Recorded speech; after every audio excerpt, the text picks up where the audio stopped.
What's up, everybody? Welcome to episode 84 of EZPZ Podcast. We're diving right in. I've got the two homies, the main squeezes, Trey, Sato, and Nick. What's up, guys? We've got a great show for you this week. We're going to go through my Osheaga, Montreal recap real quick. Recapping that EZPZ show. I set my friends on fire at Vaudeville. Nick took me there for my birthday. And then, of course, we've got the IGN fires their editor for plagiarism. That's our topic of the show. And, of course, can't forget about the whole plane incident on Friday in Seattle. So at the end of the podcast, you can look forward to us discussing a 515 Alive just really briefly. Well, kind of briefly. Who knows? Right. And then Iowa State Fair stuff. See if anyone's gone or who plans to go. And, of course, what foods you got to eat. So first, let me just dive right into that Osheaga Montreal recap. Went on vacation with my sister, which was really nice. Of course, Lydia, my fiance, Madison and Clem, and then Alex B-Word, who's been on the podcast before, and Becca, who has never been on the podcast. I'd love to have on. Had the chance in Osheaga, and you may have noticed this last week, only the second time in the last almost full year now, since last November, I didn't post a podcast. Whoa. First time was after SF. Second time was after Osheaga. So at least it's after vacation, so I have an excuse. You're falling off, bro. Yeah. I was feeling pretty bad about it, but to be honest, I woke up sick every day for the first half of the trip. Like, I had a horrible headache, and I think it has to do with the Airbnb being musty, because as soon as I moved upstairs, from the downstairs anyway, being musty, I didn't have it. I didn't wake up at all with anything. Weird. So yeah, I mean, that's real getting right into it. The Airbnb was humongous. It was nice, but the power went out for like a couple of the rooms, and then we never were able to flip breakers to make it turn back on. It was a little bit musty, but it was humongous. Everyone had their own area. We were all able to get good sleep for the most part because of it being, Lydia had some bouts with insomnia, but because it was being so big, like, we could all sleep. But anyway, let me just get into the vacation. Got to go to a barcade. They had Final Fantasy shots for cheap, which was tight. What's a Final Fantasy shot? Like, they had red potion, blue potion, green potion. Sure. That's 6 cool. shots for 2 of each. 6 shots for $18 Canadian, which is like $15. And they were like legit mixed. Yeah, that's a pretty good deal.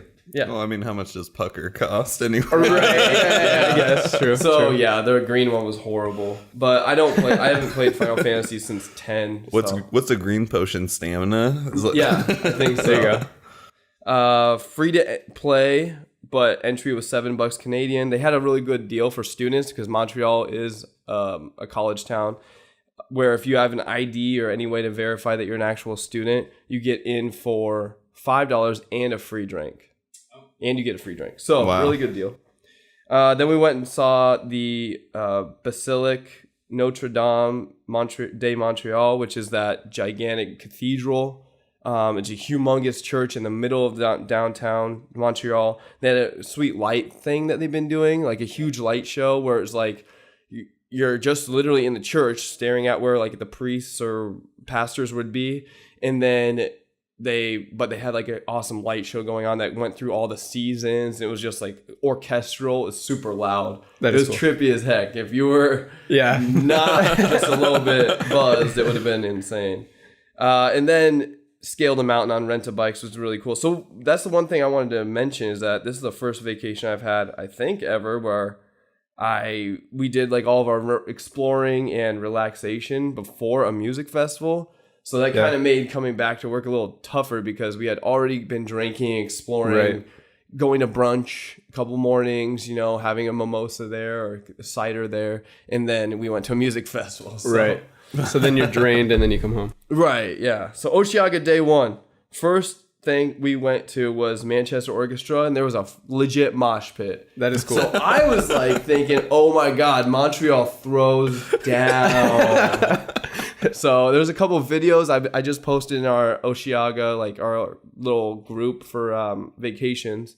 And I tried I'm gonna try getting people to post some videos or photos because there was like a legit mosh pit. It was cool. Isn't Manchester Orchestra like really laid back, kind of like sad for the music most part, too? yeah. Like, Yeah. What the hell were they playing? Like, Shake It Out got people going crazy. Okay, and okay. I've got friends like the older songs that are more like Right. rock and roll, Sure. and less like simple math stuff. I could but see that. I could see people getting down. It was really cool. I was excited. I was ready to rock. Yeah. So then my other things I was excited for that day were Yeahs, obviously crossing off the bucket list. Uh-huh. Karen O is a rock goddess on stage. She was phenomenal. That's awesome. It's really cool that you got to see a bucket list artist like that. Yeah, for sure. I can't remember the last time I got to do that besides this festival. Yeah. We were just talking about that the other day, how I've got some bucket list artists this year. I think I've missed the train for almost all of my bucket list bands. Really? Like Blink-182 old lineup isn't gonna happen, like shit like that. Like You've never seen Blink-182 old lineup? No, dude. Wow. Like it's like, so there was this big Interesting. period in my life where I didn't like them, but Sure. let's get back to this other show. I got to see them on my 20th birthday, which is tight. Nice. Not to rub it in. But. Also, Panic at the Disco opened that for them. Yeah, I that's think pretty Fall crazy. Out Boy. It was a weird. See, that's why I wouldn't have gone to it. Like, you know what I mean? Like, I've always liked Fall Out Boy, but I had a stigma against like that culture. Sure. So Yeah. that makes sense. So then into Odessa, the best set of the entire weekend. That was just unbelievable. I could not believe it. They had I have a whole bunch of amazing photos because they had such a great backdrop. It was like a gigantic screen. The stages were pretty cool. At Osheaga, they had screens on the left and right that were following the artist. So if you were in the way back, which we'll get into, the crowds were unbelievable. It looked huge, and those stages looked insanely big too. Yeah. I'd prefer the artist cam too to like something that's like just like a projector with art on it or something like that, or like videos and stuff, because like during those sets I tend to just zone out and stare at the video the whole time instead of like getting to see like the artist as much, so that's cool that they have like good angles and stuff that you can watch or whatever. Yeah, a lot of artists had like the backdrop on the stage was like their whatever they had to like produce, or they produce, which for Brockhampton, Like their banners and stuff, or yeah, or like it was a video wall. Oh, okay, Yeah, I see that's what you're cool. saying. So it was huge, and it was really cool. But anyway, Brockhampton had like on the left and the right of the stage, like where it wasn't touching the stage, was just giant video of like the actual artist. But then Brockhampton had like a weird video thing of like them just literally staring and reading their phone, but recording it. I don't really quite understand it. Like they were standing in front of a mirror. It would be like each of the artists just individually standing in front of a mirror recording. It was just like them like on their phone. It was like so millennial. Yeah, it was Gen Z. It was probably a statement of some sort, Okay, yeah. And they also all had white shirts with like some sort of like thing on the back. Like each one had like a separate statement on the back.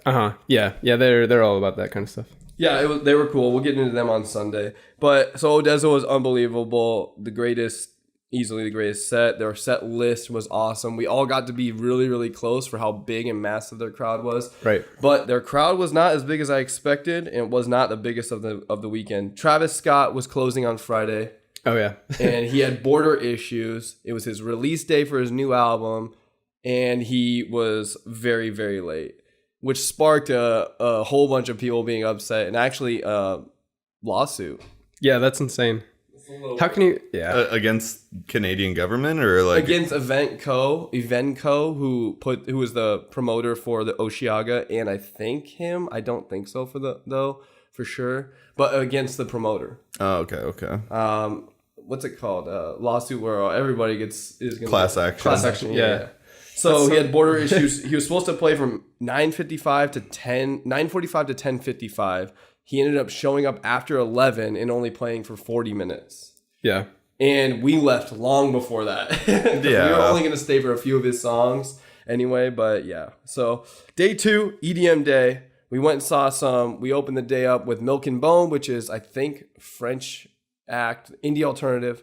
And then the rest of my day was EDM, Lydia and I's day mainly. We went and saw Toki Monster, OK, A-Track, San Holo. All of those sets were way better than I had seen them. If I had seen them this year, they were way better. So, for instance, we've seen A-Track, right? Or Toki Monster. Maybe. We saw Token Monster with Bass Nectar earlier this year. You She did. was really good, yeah. Okay. So she was equally amazing this time. And I guess what I'm really talking about is Song Hello. I thought his set was way better at this festival than Electric Forest. Nice. And then Anderson .Paak had one of the biggest crowds I had seen I'm glad weekend. So you did get to see him? Not really. That's crazy. The crowd Not was really. so big. Yeah. Well, Like, I mean, man, so the way it was set up, you had to walk. There's 3 separate stages to the left, and how you could enter to 3 other stages was to the left of his stage. There was a gigantic, like, man-made, like, bridge. right. It was like just obviously metal risers, but it was like complete huge bridge. And so we were walking down from that to get to Anderson .Paak, meet up with other people that may have not been at the EDM stage or whatever. And you could just see the crowd. I think I took a picture of it. With the sea of people for Anderson .Paak. Unreal. Insane. So then I got to see Tyler and then went to Rez. So I did not go to Arctic Monkeys, which I know a lot of people may be throwing shade towards me for that. But I would have rather seen Tyler. Tyler was awesome, man. I love him. I just don't think like I don't go to many of those festivals, but I don't think like indie music is like the best, like most entertaining thing to go to during that shit. Yeah, like you're totally right, and that's how I feel about this music festival. Honestly, is like all the indie stuff is like all my favorite music. Actually, listening to it, but it's not hyped enough. You know what I mean? Like you're not gonna be doing anything crazy during Arctic Monkeys, but like all of these like crazy heavy EDM bands are like fun to watch because there's so much And energy rappers. and shit. Yeah, rappers totally got energy, Right. Yeah, you know? exactly. Definitely. Man, I'll get into that for day 3, but so Rez was really amazing. She played a new song. It was awesome. I'm glad you guys got to see her. That's awesome. Yeah. So after great. day 2, we went to Stereo. We went to this bar called Stereo. It had a bottom level, which was open like whatever time till 2 a.m. And then the top floor opened at 2 a.m. till 10 a.m. So we were like, before we even went to the festival on day 2, Saturday, we were excited. We bought tickets to get in because it was $20 Canadian. And with all fees and stuff, it's still about $20 USD. And the exchange rate was kind of funky to deal with Venmos and I was stuff. going to say, so annoying. Side note, I saw your Venmos of like you doing the math, like this USD plus equals this minus tag, like spelling it out. Like, well, because every day the exchange rate changed. So funny. Oh, really? Yeah, so drastically, or not really, but a few percentage points adds up over time. So 1.19 at first, and then by the time we left, it was 1.28. Yeah. So like $1.28 Canadian equals $1 USD, and that's because apparently like Canada stopped trading with United Emirates or whatever, some shit. I don't know. like because of tariffs or like some sort of tariff stuff. But anyway, we go to Stereo. We get there at like 1, so we left the music festival pretty early on Saturday night. We left before Rez was done. She was pretty much headlining the EDM area. Yeah. And we go to, I forget who we skipped. We skipped another headliner, I think. Oh yeah, Arctic Monkeys, already said. But we get back to the Airbnb, get ready, change, because you're so sweaty. It was like 85 degrees and humid every day. It was kind of miserable. Change out, I showered and whatnot. People got ready, put on makeup. And we get to Stereo. We have one beer, and it's kind of weird. It's like this like basement vibe. It's like all house and trance, which is fine, but not really my thing. Right. And we go upstairs because, hey, it's 1:45. The Stereo's about to open. We get up and get in line. There's only like 20 people in line. And we go in. They pat me down something fierce, like literally like back of their hand, both hands go up my nuts. Yep. And like touch my nuts. They go underneath my armpits, literally touching everything. It was kind of gross.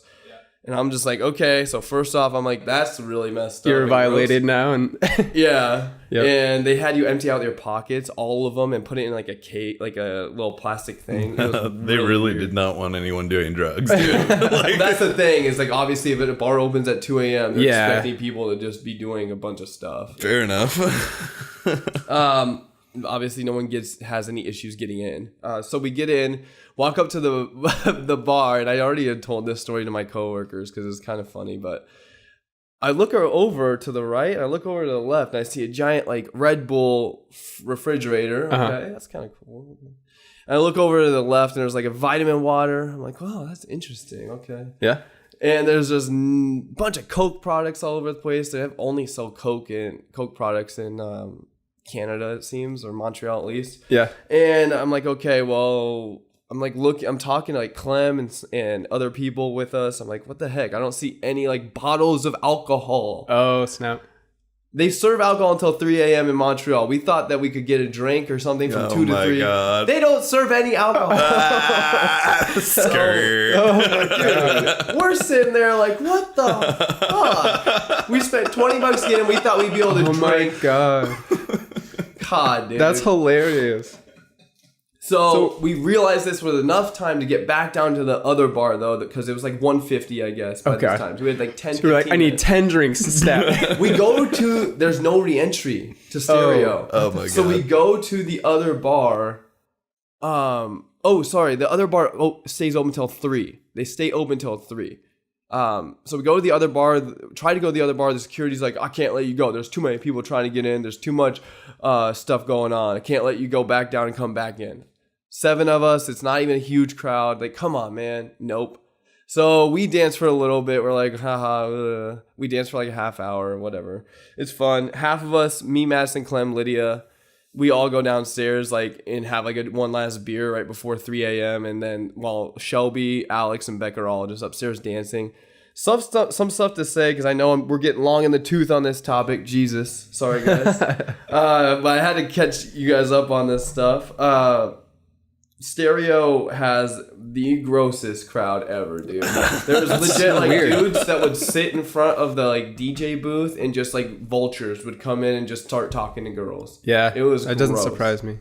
That's so weird. So that's just like a bar where you can still dance and like sober up before you go to work. I mean, the idea is that people are gonna get trashed. No, I know. From at least 2 to 3, if not later. I always kind of wondered how those types of bars works because, like, yeah, most places you can't serve after a certain point up until the next night or whatever. So I always wondered how that works. Yeah, it was odd. It was awkward, and it kind of like put a sour taste in our mouth. But we ended up going back home and staying up for a few hours, honestly, and just pounding out. It's like, we got to catch up after that. We all were legit sober when we got home. I bet, yeah.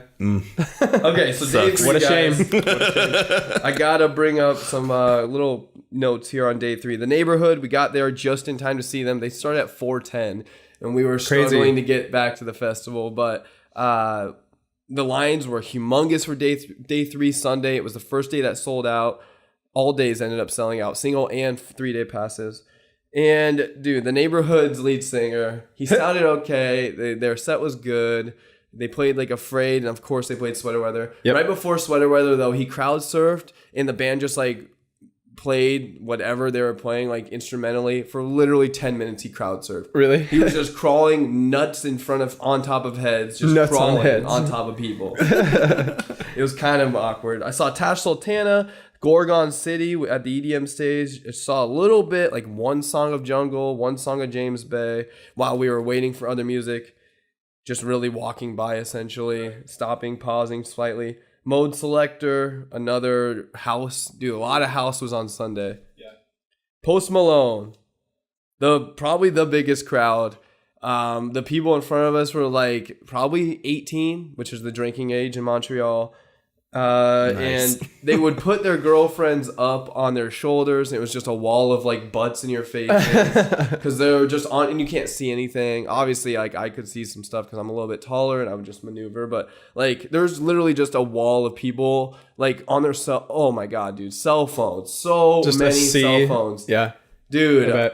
It was insane how no one wants to see your shitty video from 100 yards away. No kidding. And it was like so many Snapchats. I hate that shit, dude. It's like your little shitty video. There's people professionally filming it up front. Right. If you want like a throwback to it, like you don't need to record the whole fucking set. You're never going to go back and watch the set. You're just in everyone's way and you look like an asshole. Like, and I used to be really bad about taking photos, and then obviously taking photos is fine, but you're not sitting there in the way of everyone with their phone up in everyone's face, Yeah. I mean, I was way worse back in the day with taking photos and then video. I used to take a lot of video, a lot more than I do. But now I just want to take like 60 seconds at most of my favorite song and post it with a few pictures of my favorite set or whatever weekend to my Instagram, because I legit go back to my Instagram and rewatch that. Yeah. So like that's all I take, and that's all I'll end up posting, because that ends up just taking up so much space on your phone. Yeah, it really does.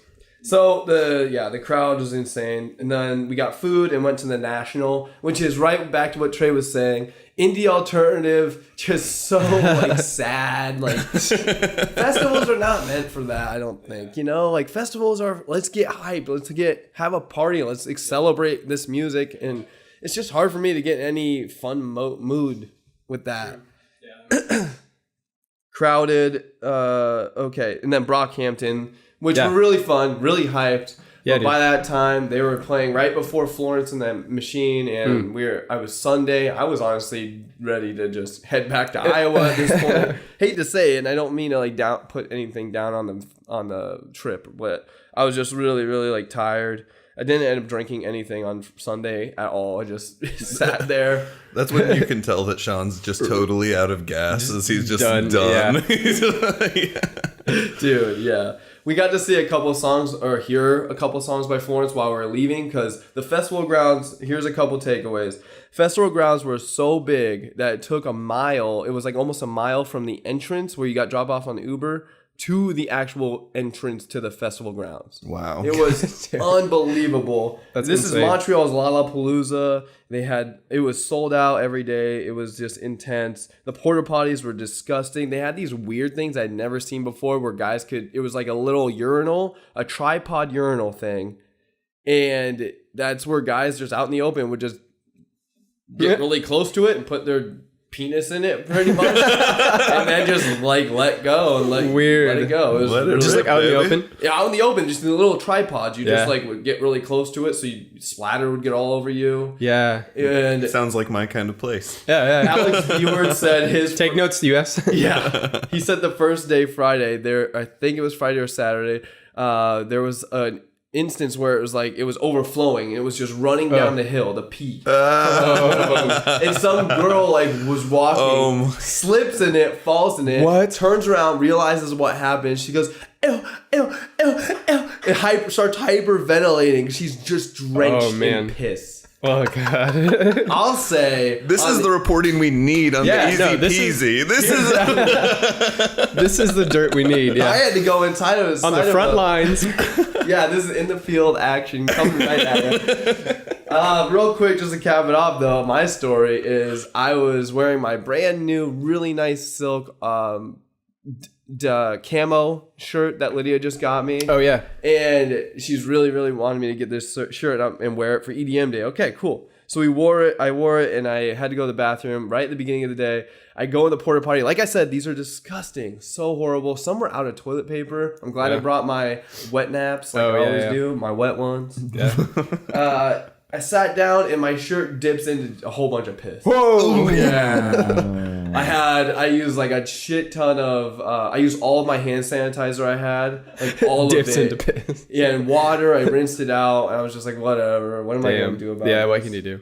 And, okay, so last thing, the cute crowds were humongous. I do appreciate the screen so I could see the acts, but people just, get through the crowd, it was... seriously almost impossible. So like when you had so many like instances where you had a conflict of like you want to see this guy, but then the stage like on the other side of the festival really didn't make things easy. And of course it never is. It's reminiscent of Riot Fest. Yeah, seriously, when we went in 2013, 5 years ago next month, it's pretty close, similar to that. It's really hard to get through anyway. Yeah, I did get to see a lot of acts. Manchester Orchestra to Post Malone, Brockhampton, pretty much the end of the festival. I saw so many awesome things. One thing I really did, two things I really appreciated. There were guys that would just have like a gigantic like case of beer on their head, just walking through the crowd, and you could give them $9 Canadian, okay, 10, and then they get $1 tip, which ends up being about $7-8, whatever, and you get a beer right there. That's cool. And it's pretty cold sometimes when they have it. They have like an ice case or a backpack. And I overheard him telling somebody else, but they make 40 cents per beer. Weird. So if they can hold 36 to 48 tall boys on their head at a time, that's not that much money. Right. How are they only making 10 like that? Well, they bought. I'm assuming that they don't get to keep $9 or $10 per. Oh, they just bought it They from personally Vessel. make Right. 40 They just cents bought per it. beer. And then they also had a fresh fruit guy walking around. Yeah. And I got like gigantic cups of like blueberries each day. It was Nice. amazing. That is cool. Well, blueberries cost so much here in Right. Iowa. It was like $5 really for a gigantic cup Yeah. of blueberries. Pretty tight. That's legit. Shaun the bargain hunter, Right. like Oh, yeah. instantly finds his way to the The most blueberries. healthy, cheapest, most healthy option. Yeah. Cheap water, $2.50 US Canadian, $2, not bad at all. That's but good. not very many places to get water. I would say the average age is 18. Yeah. We saw so many kids in strollers, especially at the National. These other indie acts, so many kids. You. Yeah. Overall, awesome music festival. Pretty tight. Nick, I'll toss it to you. I've talked literally for the entire podcast already. No, you're but- good. Thank you for covering Osheaga 2018. Yeah. Probably won't ever be back to that festival, and I don't know if I I'll will never go back. I don't know if I'll ever be back to another like mainly indie heavy festival like that. I don't know. Well, we'll see. Yeah. So talk about ISMFOF. What do you think? Tell us about the incident. Jesus. All right. So I set my friends on fire. 10-year anniversary of You Can't Spell Slaughter Without Laughter.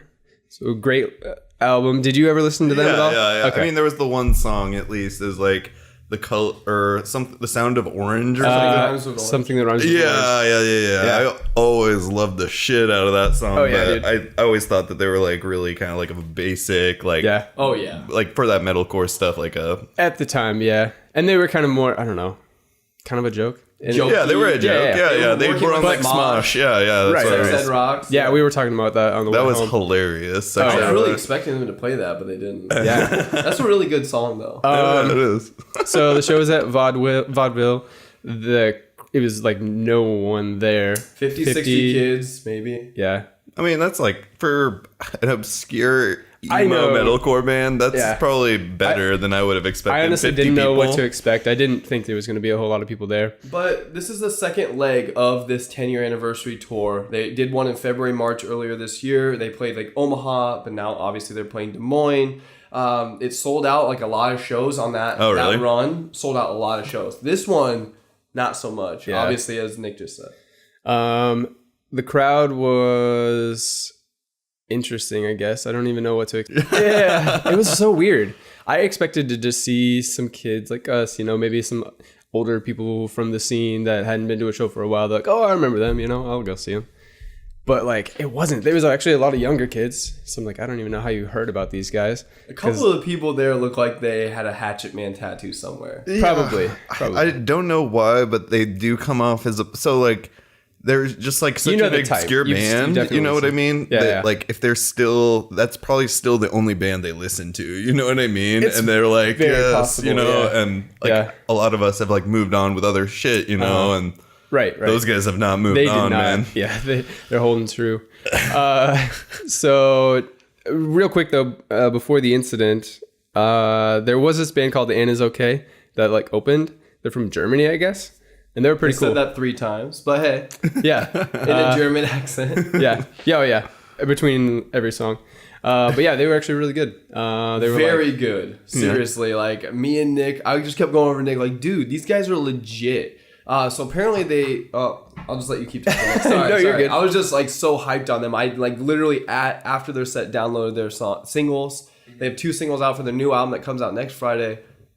Instantly on Apple Music. What did I you love say they were called? Anna is okay. Anne is okay. Yeah. Okay. Oh, like all Okay one word. spelled You know out. how bands used to do that. Like Annie, are you okay? Like So sort of. so, it's a throwback to Michael Jackson. They had a this cover album where they had like 5 cover songs. I think it was Michael called It Jackson. Is Okay. Yeah, metal. Yeah. They're like metal core, but like legit good. Like I would say, There's like a rough vocal guy and a clean vocal guy. And Okay. dude, the clean guy was unbelievable. yeah, Like, I've never he's heard so clean good. vocals sound so good at vaudeville.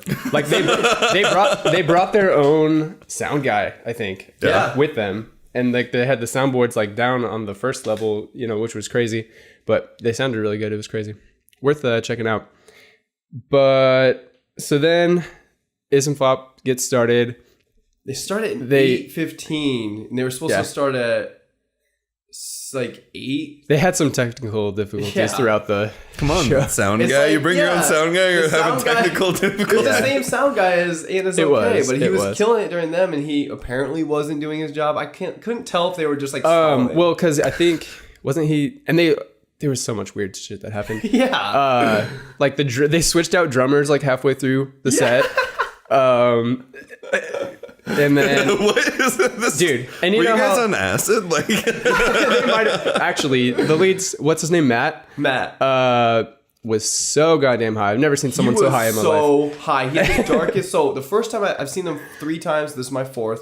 The first time saw him in person, I was like, Jesus, he's got dark circles under his eyes. This is 2009. This is 2018 now. He's got the biggest, darkest circles I've ever seen on another human being under his eyes. It was like, it was so crazy because he could, it's like, what's that one, Stutter and Jimmy or whatever, you heard that guy? Where he like has a stutter, but then... I know who you're talking about. But then when he's... one act that... But then when he sings, he's like, great. So he was like the metal version of Stutter and Jimmy because when he was not singing, he's like, hey guys, you got a cheeseburger? Yeah, anyone got French fry? But then like he was like just singing fine, like doing all the songs. It was just hilarious. He would just like literally stutter or like slur his words. He wasn't drunk or anything. You could tell he was just high as fuck, but... It's probably like heroin or something, dudes. I mean, like you got these big... I would hate to say that, but... I'm not jumping to that conclusion. I'll take it back. No. But... I've definitely seen a heroin user multiple times in person. And I mean, I'm not going to say he wasn't, but I'm going to say... but I mean, I'm not going to like... I think that's definitely a good thought process there, but I was there in person. I'd say more so it was just high. Yeah. Okay. Because they were just like talking about food and like joking between sets. Fair enough. He wasn't for sure. He wasn't going in and out of like consciousness, which is what heroin users do. They're like, but anyway, got on a dark turn. Sorry. No, I set my friends on fire. I didn't mean to say you're on heroin, dude. He also wasn't wearing a short sleeve, which is generally like a thing to catch. Is that they'll wear long sleeves to cover up. Yeah. But anyway, the more you know, kids. Hector is the guitarist that took Nabil's spot. So Nabil was the old guitarist way back when. It was Matt and Nabil. They were the ones that did EZPZ. He was in the Smosh videos and stuff. And then he quit like to go back to go to college. Good call. Yeah. Because they'd be doing this 10-year tour with 50 kids. Well, Shaun was saying it was sold out like other places. Like to take that one sad Iowan experience. Yeah, they even said like this was a smaller show for us, so thank you for coming out and supporting. They were not hating on the fact that it was a small show. I love that they were like legit cool with it. So the incident, there was it's like they had like 2 or 3 songs left, and it was like a breakdown at one point in the song, and it looked like I first thought someone who was just like moshing. There was this big, huge, fat dude, the biggest guy in the crowd. The average weight of the crowd was probably 110 pounds. Just a bunch of like skinny emo kids, and this dude was like 3+.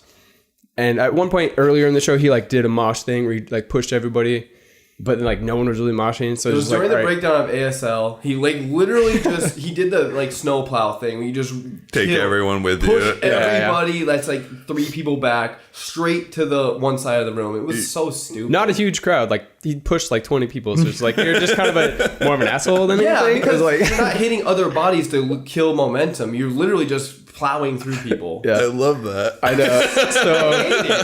So same dude. Later in the set, I thought he was just moshing again, but then they just like cut the music like whoa, what the fuck? And he was just like beating some little kid's head in. So the back of the head. Dude. This kid, or like the dude, I would say is maybe late 20s, early 30s. The big guy? Just like the big guy, yeah. Couldn't tell how old the other kid was either. The other kid seemed a lot younger to me. He seemed like maybe 17, 18, just a skinny, tall kid. And so they cut the music like, what the fuck's going on? What the fuck's... And then like they break it up. And then they actually pull the kid up on stage with them to get him away, which I thought was a really cool. Like, instantly awesome. that's what like they said. They just like negated the whole thing, which was cool. They're like, go to the back. And then the guy, they're like, everybody's kicking him out. Like, get the fuck out of here. What are you doing? And then he just starts screaming, that kid's a pedophile. That kid's a pedophile. That kid's a pedophile. In the middle of the set, everybody's like confused. The music's done. Dude, they just stopped. Confused. They just stopped playing. They did not. This whole thing probably went on for 5-10 minutes. It seemed like 5-10. I would say it was like 3 to 4. Okay, but it was an intense 3 or 4 minutes. It was. Time seems longer in those. Yeah, well, think about it. Like, the music stops. They're yelling on the mic at this kid in the back, who's by this time like at the back door of vaudeville, slowly walking out. Like, he's refusing. He's like, I'm not leaving. I'm not leaving. He's just sitting at the back, and then the bartender's like, dude, get out. And they had 2 songs left. Yeah.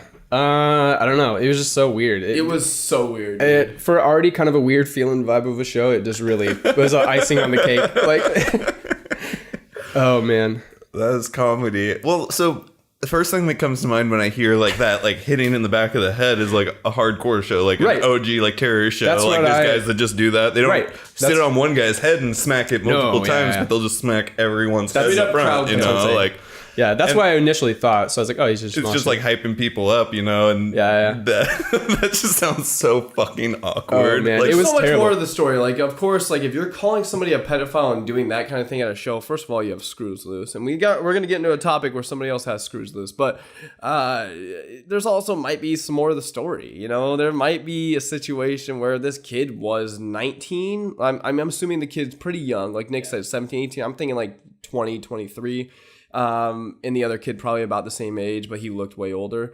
And maybe there was a situation where he was dating like a 15, 16-year-old. That happens so much. I mean, in Iowa... Especially in those skinny jean circles. For sure.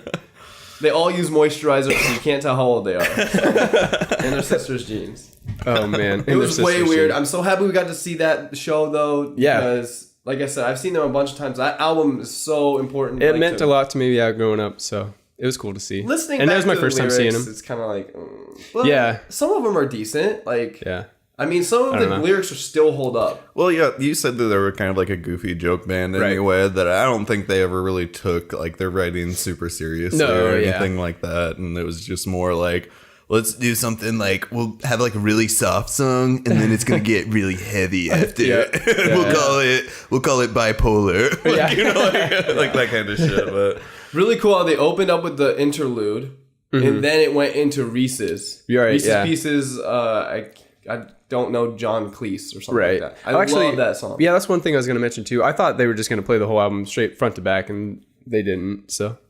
They ended up playing the main single off their sophomore album, Astral Rejection.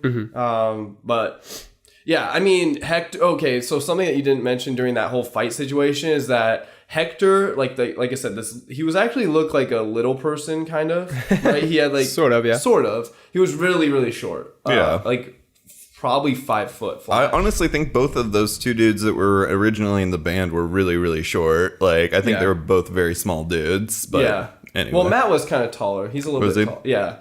He's like probably 5'9". I thought you were saying like the guy that wasn't in the band anymore, Nabil. Like I thought that he was really small. Yeah, that's what I was meaning. Is those two were like the driving force of the band initially. Oh, totally. And they were just teeny dudes, but anyway. So Hector, and I only know his name's Hector because he said his name on stage, and I also like looked at his Instagram. He seemed like a decent dude. He was like so dumbfounded by that fight. He's like, we've never had this kind of thing happen before. It's just kind of awkward for us guys. And what's that kid's name? Adam's Apple. Oh yeah, Jake Gracie. Jake Gracie was like, just play the music, man. I hate just that fucking kid, play music. Oh yeah, I'm not gonna talk about like how I feel about the kid, but the fact that he's just, dude, like that was really weird. Let's just all take a moment. It was a weird situation. I think they handled it pretty well, like overall. And they did get back to it, but and then they also said something. He had like a little bit of a quote. He said something about like, I don't care what your background is, like let's just hang out and have fun for 45 minutes. Like I don't know, right? That's cool. So first of all, a headlining act. This is what my main takeaway that I was annoyed with. And I know we have so much to get to, but we're getting detailed up in this biatch. The headlining act comes out at 8:16. You know for a fact this is Vaudeville Muse on a weeknight. Their curfew's 9 p.m. Right. They're only going to play 44 minutes at this point. This fight takes up 3 to 5 minutes. Right. In between mumbling burrito or mumbling nachos. Who has food out there? We're really hungry. You like pizza? And having their technical difficulties. Difficulties. They're talking about Anna's okay for a little while, which is tight. He even said... Everybody give a round of applause, Hector, who obviously can do more than mumbling food. Everyone give a round of applause for the local, who I forgot their name. You're right, yeah. Ew. Yeah, it's kind of weird. And then, anyway, they stop the set a little bit early, you can tell. They end with Orange, things that rhyme with Orange. And it was 8:55, I think, when Nick and I were walking out and the house music comes on. So you know they're not coming out for another song. Dude, that's 8:16 to 8:55. That's 39, 40 minutes or something. Like, what the heck? How much was the show? 15. Nick paid for me for my birthday, so. Yeah. But whatever, it was awesome. I legit will go back to that Ravenous Rhinos video. Yeah. Like, he sounds so burnt out. Like, he really does. His voice can't handle that anymore. Dude. Because he like screams like a shit ton. Yeah, and he does it like super wrong. Like, hold up. That's one thing we wanted to mention. I'm happy you brought it up because I didn't put the notes down. There's no breeze. There's no pig squealing like was known for back in the day. Yeah, he definitely probably burnt. Like, he tried so hard. Like, the way he screamed, like, you could tell he's just overloading everything, which is really cool for like a live performance. But there's no longevity in it. Like, you know, so can't do that long term. Yeah, there's guys that literally will just break out their whole vocal cords. And like, I've seen videos of like these kids now on Instagram, and they talk like they can barely talk, and it's so fucked up. It's That's like, crazy. No, look it up, dude. It's crazy. Really? I'm gonna write myself a note. That's not. Yeah, no, I don't know exactly what it's called, but you can like really fuck your voice up. Yeah, no, I've totally heard of that. Yeah, and there's like voice coaches that'll teach you how to scream and like no doubt show you ways to like keep your voice. Actually, I watched this video series a while back called The Zen of Screaming, and Buddy from Senses Fail. No, your boy. Every Time I Die. Keith Buckley. Yeah, he was in a portion of that. And, cool.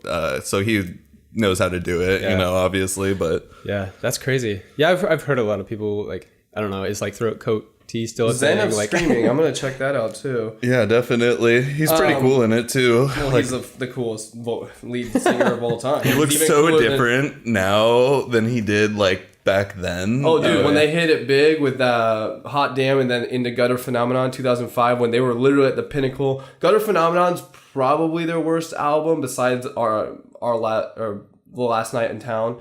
But it still has easily the most records sold because they were on that huge wave. Anyway, he looked like they were trying to make him into like this god, like this pop or rock and roll god. Like, he had a shortcut, he had the gel in the hair, he had like a big beard or a clean face. I mean, yeah. No, definitely way different. No, he looks like a homeless man. Like, like a rock and roll god. Sure. Cool. Thanks for bringing that up. I'm gonna check that out. Buddy from Senses Fail has gone on record that in the first couple albums, Let It Enfold You, he did not know how to scream at all. Yeah, no, definitely. It shows. You can tell. You're right. Yeah. I mean, it sounds good. I like that, like the rawness of like that incorrect screaming, but it's just so bad for you. Yeah. Right. Yeah. So guys, we've gone on talking about a lot of shit for a long time. So let's get into the stolen plane in Seattle. Did you guys hear about that on Friday? No. Yeah, I actually didn't either. No. Wow. Yeah. So you want to know why? Because main news media coverage did not cover it until they got, I'm putting in quotes, all the facts right. Because it was such a crazy situation. Like, they didn't want to get sued by the airlines and stuff like that. I don't know what was going on there. There's some Seems pretty sensitive, yeah. I've been talking a lot this episode, but since you guys don't have too much of the details out, I'm going to have to go down like the timeline here a little bit. So I'm going to bring it up on the video wall here. Basically, a 29-year-old suicidal Seattle airport employee who did like the baggage. He would put baggage in the plane. He would tow the planes to like the actual like loading docks or whatever. He took an hour-long joyride of the 76-seat plane, $32 million plane on Alaska Airlines. And during this whole joyride, he's in communications with the radio tower or whatever.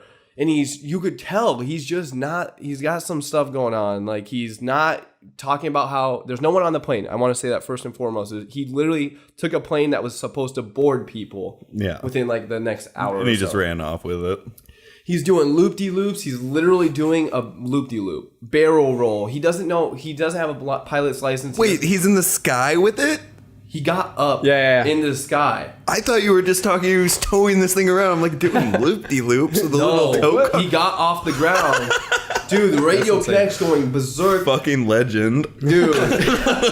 Well, it is kind of funny, but at the same time, it's kind of scary. So, horrible. Friday night at literally 10:24 p.m., I'm on Twitter, and I see this tweet from Blair Herder. So people out there that don't know, he's really big in the games industry, has been for a long time, married to Jessica Chobot, now works at IGN as like a VP. He says, holy shit, guys, I'm part of this insane full ground stop here in Seattle. Just stuck on a plane on the jetway for over an hour. Sounds like Maverick is trying to buzz the tower. Crazy. And it is a retweet with a quoted tweet saying, excuse me, from Ben Schreichter.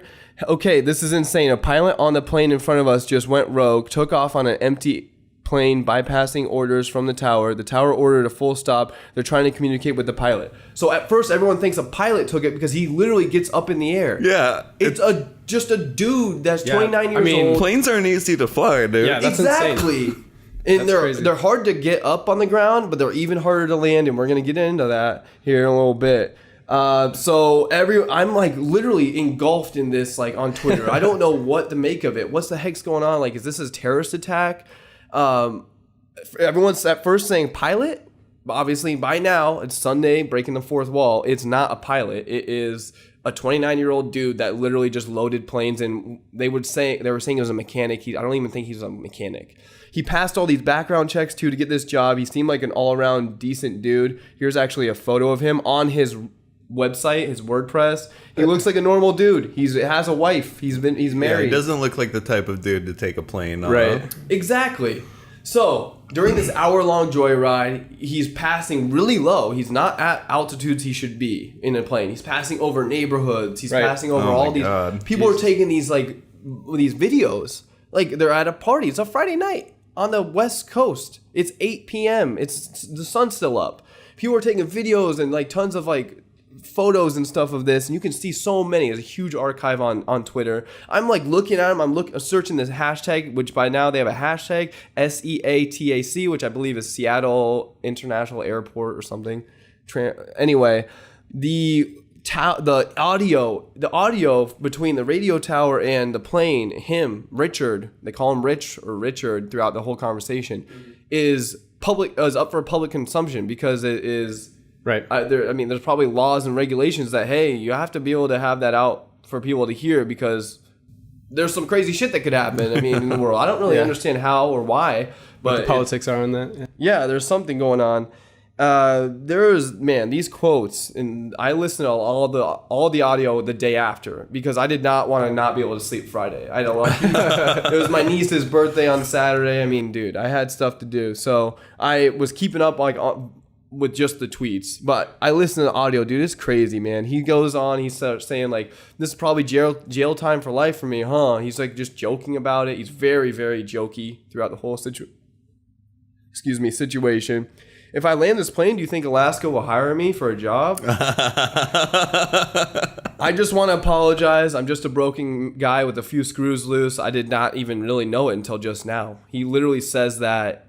And he starts saying like, I have so many people in this world that love me, and they're all going to be very disappointed I did this, but I'm just a broken guy. Literally says that. It starts getting even darker. They're trying to get him to like land it. They're trying to lead him towards like open areas without residential. He's like, I'm not here to hurt anybody or whatever. He like literally is saying all this stuff. You can tell like somebody even with like the worst of the worst would not like admit to that openly. Or admit to anything openly. And then he says something like, at the end of it, he's talking about how the fuel is going down. He's like freaking out about that. He's like, I don't know what to think about this fuel. Like it's just going down and down. And I didn't think a takeoff would take up so much fuel. Well, of course, that's where you use all your fuel, but he doesn't know that.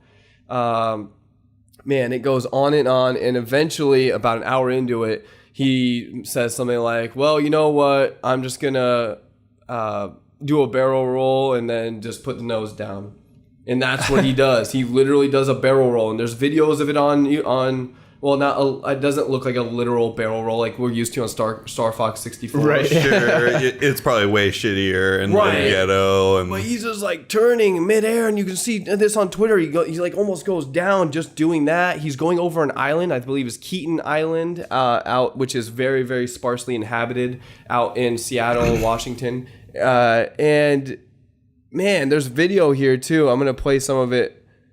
Oh, maybe it won't load because I have all ads like blocked right now. Yeah, all these photos. This is just straight up over like a house. Oh, 2 fighter jets were scrambled, which I love that word. Scrambled. That's the word, I guess, for jets. Like, when they deploy them or whatever. Deploy, okay, yeah. So 2 fighters are like, just in case, we're gonna shoot this SOB down. This is like, yeah, no, that's kind of what I honestly was surprised that he was up there as long as he was. But I mean, they're not gonna shoot him down over like a super populated area, so they would probably do some math, try like to lure him out. how many lives are going to get lost in this area, or if we let him go, how long, you know what I mean? Right. What's he going to do? Okay, so it's ATC, air traffic controllers. That's the guy that was communicating with him, and he was doing a phenomenal job. He was literally like pretty much what a bomb or a hostage guy would. That's what I was thinking. So good, like he was so calm and collected. It was really, really impressive. Do they have training for that? Do you know? I don't know. I don't think so. I mean, they may have to. Yeah, in some sort of way. Yeah, I'm sure someone on staff does, but even if you train for it, like yeah.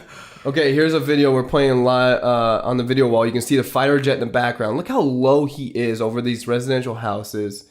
It's just unbelievable. And it's a $32 million jet, 76-person plane. This is a family, someone's family like party, I believe that they're at.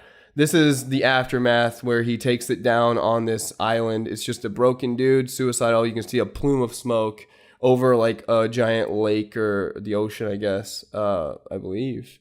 Giant body of water, I should say. And it's just people like, oh my God, freaking out. Here's one. Oh, I guess that's it. Here's the fiery aftermath. Yeah. Wow. Oh yeah, he mentions once in the conversation, I don't need much help because they're trying to help him like fly the plane. I've played some video games before. Dude, you know hell yeah, bro. But you know how much hate and like bull crap we got for this? Like games industry, like us gamers. Saturday, we had to, people were obviously like, I don't think it was that bad, I guess, but people were assuming it was going to be a shit firestorm. Like, yeah. I mean, that's irrelevant to video games. This guy's just like out of his gourd, and like, I mean, he's played some video games. I mean, my brother says the same thing about driving a car. Like, he doesn't have his license or anything. He's like, I played Mario Kart. I don't give a shit. And it's kind of like his license. No, well, he doesn't drive either. He takes Ubers everywhere. Oh, gotcha. Is that just like a personal? Yeah, a little personal anecdote to compare those two things. You know? Yeah. Oh man, it was insane. I watched it all unfold. And I watched like the end of it where they're like, "Hey, he's crashed the plane."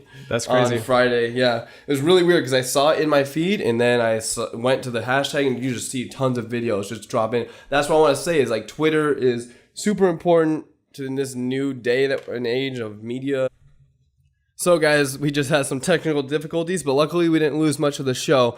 Just capping off that United Airlines topic, United, excuse me. I'm used to them beating up people. Right. The Alaska Airlines Seattle airport topic where, we got to focus on mental health and there were some traffic issues. All right. Okay. We had a little bit better of a discussion to cap it off, whatever. It got lost in the ruffle and we got a long podcast today. So let's get into the topic of the show. To this week, IGN fires Nintendo editor for plagiarism. After a day-long review, they ended up firing him. I'll give you guys the timeline and we'll discuss it. Stop me if you have anything to discuss or talk about. So, I was in Montreal at Osheaga while this was unfolding. Sunday, August 5th, Philip Mewson, IGN's Nintendo editor, just got hired like last November. Since we've been back here with season 2 of EZPZ Podcast. Tweets out that he's super excited to share it with everybody his Dead Cells review, as it is his first review that he's edited written, edited, and produced for IGN. Oh, this is his first one. Yeah. Well, so no, he's done other reviews, but he didn't always cut together. Didn't do everything. Literally, he did everything start to finish. He sounds so proud of it, too. Yeah, he was super proud of it. This is what he tweeted out Sunday. I remember seeing that tweet. I was like, okay, sick. I can't wait to hear it because everyone's been talking about this game, but it's under embargo, so they couldn't say much details. Okay. Monday, the Dead Cells reviews posted, just like it was said, when the embargo lifts. Monday evening, or he tweeted it out. He tweeted out the review, of course. Like, hey, I'm super proud of this. This is my first review. He said that again or something. Monday evening, Boomstick posts a comparison video, which we just watched while we were fixing some technical difficulties. You guys were both like shaking your head, I could see. He posts this and it goes viral. He posts this to YouTube. He goes viral. It gets to the front page of Reddit, which, as we all know, is pretty freaking big. That's not where you want to be. Yeah, no, you don't you're want to on be the there negative end of it, dude. Yeah. That is actually probably the worst place on the internet to be if you did something wrong. Exactly. That's a good way to put it.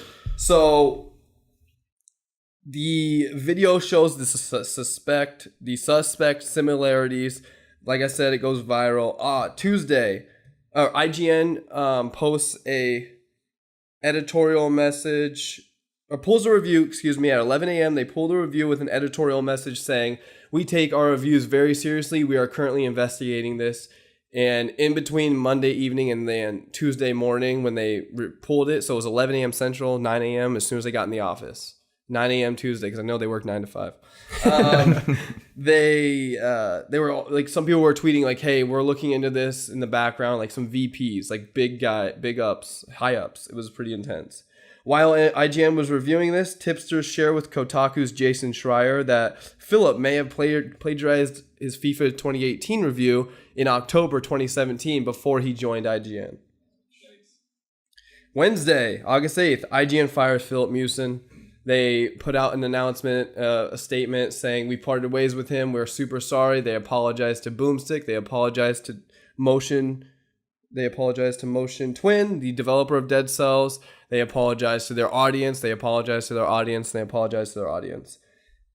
So that Wednesday into Thursday, by this time I'm back at work and I'm out, like literally eating this all up. So much like drama. Loving the drama. Well, there's been a lot of drama at IGN the last year. Real quick, just a side note. Somebody got fired for sexual harassment. 3 women have quit because of possibly harassment of some kind, if not sexual harassment. Somebody else that had been there for 7 years, one of my more favorite editors, he's the one that I get this F from, like, oh, F. Or like sometimes I go F. Yeah. Like I got that from him on podcasts. He would just do that all the time because you couldn't cuss for like multiple years. So he would just say F. Anyway, Marty Sleva, he quit randomly out of nowhere after going like dormant from April to July or end of June when we were at Electric Forest. He put an announcement out saying, hey, I'm quitting to work on some personal projects. Something happened there because he's also not friends with his best friend at IGN anymore, Alana Pierce, who actually is one of the women that quit and moved to Rooster Teeth. Anyway, people are posting like Wednesday was like a really tough day in the office. I mean, for someone to get fired for plagiarism is huge in the journalism, in the media altogether. So there are like so many tweets go out like, hey, we were super sad, bummed out. Friday, late into the workday. This is well after the workday. I'm already home from my workout. It was like 5 or 6 p.m. Central, so it's like late in the workday there in California where IGN's headquartered at. Philip Mewson posts his side of the story. And I would love to play it for you guys, but let's just go ahead and say it was bullshit. All right. He says there were a lot of circumstances surrounding the review. He apologized to everyone that worked at IGN and IGN altogether, the brand. He apologized to any of his friends there that he let down. He never apologizes to Boomstick Gaming. He never even admits to plagiarism at all. Those are the 2 key takeaways. He calls out probably video game industry's greatest and best journalists right now. Actual journalists getting to the bad stories and the good stories. Jason Schreier from Kotaku. He does a lot of great work. He's really I think he's done a lot of great work with like the Me Too movement and how the shitty there's some shitty sexist stuff going on in the games industry, like there always has been. Anyway, he calls him out saying that he's trying to villainize him, trying to make him a bad dude. And he denies the FIFA 2018 thing. You can see excerpts. It's legit pretty close. It's actually annoying. So this is real quick from Nintendo Life. However, because it's not running on the Frostbite engine, FIFA 18 on Switch doesn't play exactly like the current gen versions. This pace is slightly faster and player animations and physics aren't quite as fluid. This is Philip Mewson that he posted to his original YouTube.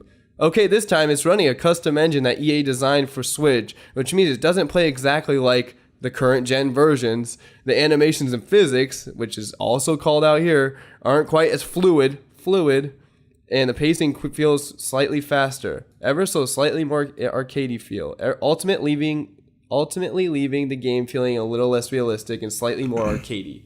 See, now that's how I would plagiarize. Like we were having a conversation off mic about like back in the day, I would plagiarize the shit on my high school stuff, you know, and like I would never plagiarize as bad as he did in the Dead Cells review. Right. That's exactly how I would plagiarize it. Yeah, you know? you took out some important bits and pieces and then tried to change just enough to make it sound like... Yeah, and what this makes it seem is he's like a habitual plagiarizer, right, yeah. And that he was getting progressively, like as his career grew, progressively more comfortable with like plagiarizing bigger and bigger things, you know, to the point where he was very proud to show this thing he had done entirely on his own that was more plagiarized than we had seen in previous things he's done, which is fucking gross. Like, that's insane. They went back, so he did not plagiarize.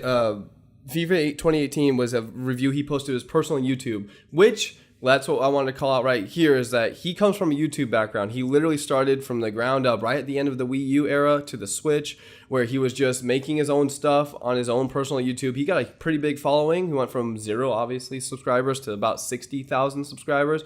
That's what caught IGN's eye, because he was on like a 7-8 month incline so high. His reviews, everything was getting good views. They hired him. They called him out for that. He doesn't come back from I believe a journalism background. He may. I don't. Obviously, he didn't do much in high school when it comes to the ethics class that we all have to take. 472. So there's another situation too. There's a third incident that was discovered where in the Samus Returns review that came out for the 3DS just this last year. So he was at IGN. It looks like he took a lot of work of points, I should say, from Engadget. But I will say I read through these, and it looks plagiarism. It looks like there's some plagiarism here. It doesn't look near as bad. Yeah, sure. I don't know. I just don't see how difficult it would be to like put together like as a writer to put together an articulate opinion about a video game. Right. I don't think that it adds any value taking someone else's opinion, because generally like in the social media shit, people want a personality, like, and like they'll tend to agree with someone they like better, you know? And even if your opinion isn't the same as this like tier 1 website or whatever, they're going to like you and be attracted to your shit, and it's not going to grow you anymore by taking someone else's opinion. I don't see how that's valuable at all. But maybe that's how he kind of grew his brand, if you will, by just taking pieces from... I mean, it's easier, I guess. In his apology video on Friday, this last Friday, he posted, which is by now deleted because he had like 20,000 downvotes, and like 1.2 thousand upvotes, which is not horrible. Getting that karma back. Horrible ratio. In his video, he said he uses all the resources like he has, that's not how you're supposed to. Just exactly what you said, Trey. You don't look at other reviews. You don't read other reviews. You don't listen to other... You can like, there's so many people from different websites talking to each other by text, I'm sure, when they're reviewing or whatever, or emails even. Right. Hey, what do you think about this part of the game? Just to like kind of brainstorm. Is it unethical to read someone else's review before you make a review? So in this instance, great call out. I didn't mention this. This game had been out for PC early access for like a month or so. Yeah. Like almost all of July. And then just got released for Switch on Friday. Okay. Or no, a week ago Friday. Or no, this Friday. Yeah, I got released for Switch just Friday. I just downloaded it this weekend because of all this controversy. And I reread, real quick, I will say too, that IGN re-reviewed it in 2 days. And I just played 2 hours of it, 3 hours of it last night. It's a difficult game. I'm pretty impressed that Brandon Tyrell, shout out to him, he played through it, wrote and produced an actual original review. So anyway, since it was on early access for PC, Boomstick doing whatever he can to get like content that these other big media games industry media companies are doing whatever he can to get like exclusive content. Right. He wrote a review based off that early access PC game, which is awesome. That's so smart because he knew it was coming out for Switch. Switch has so much momentum. That makes the story even worse than if there wasn't a lot of reviews out there for it at all yet. No, there was only a few of these little outlets that were trying to take advantage of this like time in between. Because like games in like IGN or Kotaku or Polygon, they aren't going to review off of based off of or the early access build when they can just review off of the Switch build that they already have. They got code I think that's probably smart for them because the game changes and like they want to have a review that stands longer because if there's like edits made and like the finalization process of the game, like you kind of look like an idiot, you know? So I think it's smart for those companies to wait. Anymore. Yeah. I would say the bulk of the people I follow on Twitter is games industry first, and then probably music industry second. And so with that being said, so many people were tweeting out their thoughts on this. I was reading tons of Twitter threads throughout the weekend or week into the weekend now. And like people like Colin Moriarty are saying like, dude, it's not hard to write a video game review. You just play it and then you write what you feel like. You probably spend just as much time just researching other videos and other people's content than writing. Well, so with the FIFA review, something that I thought was like interesting and why I thought it would be cool to like read a review before you write your own review is like they mentioned like the Frost engine. That's something that you wouldn't get like just playing the game necessarily, so that would take like an extra level of journalism or like research, you know, to like know those kind of differences. And like the fact, I don't know, I just think that I don't know, I kind of lost my train of thought. No, I think you're totally right. So if anyone's ever booted up a game, you know that there's the company that made it, the company that published it, the company that they're using the engine from, Unreal. Yeah. Unreal Engine. You see that all the time. What other engines are out there? Frostbite engine. I don't know, dude. I'm not familiar with engines. I feel like I'm trying to like. What's the Gary's Mod one? Is that also on Unreal Engine? Not sure. I don't know. I know a few, but not at the top of my head. So, excuse me. IGN staff, like obviously, some of them are lambasting him on Twitter publicly. Jason Schreier writes in his article that lots of people have come to him saying they're really upset, really disappointed. I was honestly straight up throughout the whole week. Think about this. You go from making videos on your own, personal YouTube, to literally the greatest, biggest video game website ever made. Go move out to California. He also has a son. Well, so that if I was in that situation where I had been assuming all of his previous YouTube videos were like plagiarized, even a quarter. Okay, yeah, assume that. So, okay, you realize that you got to this amazing dream job essentially by like lying and stuff. Yeah, that's when you delete all of that shit off your YouTube immediately and start working your fucking dick off to like make good, honest reviews. Instead, he did the exact opposite thing and made the most transparent plagiarism of his career. Like, what a fucking dumbass. I'm sorry. Even if you like don't delete those videos, you just start fresh because they can't punish you for that. They hired you. They could have researched. They could have. I mean, they could fire you for that, you know, like where they could probably fire you without cause depending on what state you're in, you know what I mean? And that's like enough in that kind of creative field where there's people fighting hand over fist to get that job, you know? They can pretty much just be like... That's why the internet's so pissed off. Like a Nintendo job at IGN is literally the most coveted. Super hard to come by, Oh yeah, it only happens once every 5 years-ish. Jose Otero was the last IGN editor. And he was there for 3 or 4 years, almost 5, before he was, guess where he's at now? Nintendo. Literally writing like news and write-ups and games, I think, even scripts for Nintendo. So in his video, he did make a couple, one really good point. People are literally going onto Facebook, Twitter, looking up his last name, Mucin, M-I-U-C-I-N, not a very common name. Sure. going after his family, sending threats to his family, sending all these threats to him come on, okay, at the end of the day, he didn't hurt another human being. Yeah. If anything, Boomstick, as we just watched, is blossoming. 63,000 subscribers compared to 16,000. This video, the comparison video, had 120,000 in the first 12 hours, has 1.13 million right now. He just got a shit ton of support. Yeah. And I mean, Dead Cells, the developers for that are pretty stoked because this controversy probably just sold 1 million copies to their game. I just bought the game literally because of this whole situation. And because, like I said, Brandon Tyrell's their new IGN review is very good. 9.5, that does not happen very often, even every year. Yeah, no, that video is game. Really high. Actually, for like a company like that to give such a high review for it's an indie game, right? Essentially, it's $25. And I already had some credits on my Switch from a while ago, so I was just like, hell yeah. I mean, that's even more. I'm even more likely to buy a game if I've already spent the money 3 months ago. Kind of back to the demonization of like the family and stuff. Like I've talked about this on the podcast before. Like people take it under their wing to punish the people that do these bad things. Lynch mobs. Yeah, exactly. When in reality, he is going to see the repercussions of this. He no longer has a dream job, you know. Right.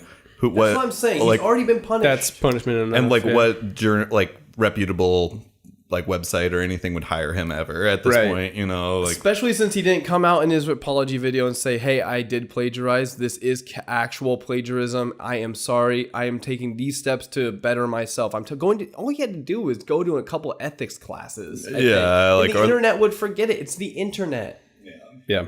But real quick, I failed to mention, I was literally getting scared because he went from a YouTuber doing this on the side, probably working at a job he didn't really love, obviously, to the greatest ever, getting fired for he's done in the games industry now. He's 100% done working at another big games outlet. I was thinking he was getting suicidal. I was kind of scared. I was like, I mean, his DMs aren't open on Twitter, so I was literally gonna send him a DM like, "Hey, dude, things are really low right now." But because I saw you tag him in that on Twitter. It's like I know that there's this big controversy, but let's take a second to look at the person behind all of this, you know, or what. I don't know exactly how you worded sent it to Pear, who is the co-founder of IGN. He's actually retweeted me and liked my stuff a bunch of times. He's really active on Twitter. Nice. And Agent Bizzle, which is Brian Altano, which is now him and Damon Hatfield are my two favorites. I mean, a lot of IGNers are gone. My original favorites, way long gone from the 360 PS3 Wii era, but I said, hey guys, you know, if someone could reach out to him, I'm kind of worried. I pretty much said, I know he's really disrespected you and IGN, but at the end of the day, he's still a human being. I said something like that on Twitter just because his DMs aren't open. So what am I supposed to do? How am I supposed to reach out to this random person that doesn't know me at all? But I was legit just worried about him. I don't know. But turns out he's doing just fine, and he posts a video saying he doesn't believe for his actions should warrant as much hate as he. I don't think he should be getting come on guys, threats. I just don't think he should have made that video. I know. That's so. I'm literally just disappointed. I'm so bummed on the video. Well, I mean, the video saying that he doesn't deserve that because that's just going to pull more fucking hate. Yeah, dude. fuel the fire even more. You just need to disappear for 2, 3, 4 years, whatever it is. Years? Dude, no joke. Off the internet anyway. You know, I'm not saying his not life has. Oh, come on, it's the internet. The internet, dude. Or 2 years would definitely get you off the radar, but 3 years would cleanse you. You know what I mean? No one would remember you for that at that point, you know? Yeah. And I don't know. So Boomstick got interviewed throughout this situation. This was on Forbes. This was on everywhere, dude. Because IGN is, like I said, the biggest video game website in the world. Has been for a long time. There's no such thing as joystick. Anyone remember AOL's joystick? No, I don't think so. There's no GameSpy. There's nothing. There's no one even close. Kotaku's big. GameSpot's pretty big. GameSpot's owned by ABC, but there's nothing close, okay? IGN is huge. This is covered by all these gigantic outlets, Daily Mail, Forbes. Anyway, Boomstick gets interviewed by Kotaku, Jason Schreier's Kotaku, and he says, I don't want him, before he even got fired, I don't even want this guy fired. I just wanted to be collaborated with or worked with or or at least quoted or something. Yeah, no, I mean, that'd be fine. It's like, says Boomstick Gaming, like, you know, just that's all it would have taken. Like, save your job. Like, Right, yeah, exactly. It's just such a big bummer because everyone knows I'm a huge IGN fan. I mean, that's like, that was, if not is, my dream job still. So, like, for somebody to, like, take literally my dream job would be Nintendo, his job. So, like, I guess I feel like if I was 22, I would be one of those lynch mobbers probably on the internet. But since I'm older and more empathetic, especially now these days, Nick and I have had a million conversations, most drunk, but where we're like EDM and this scene and Electric Forest scene, it was really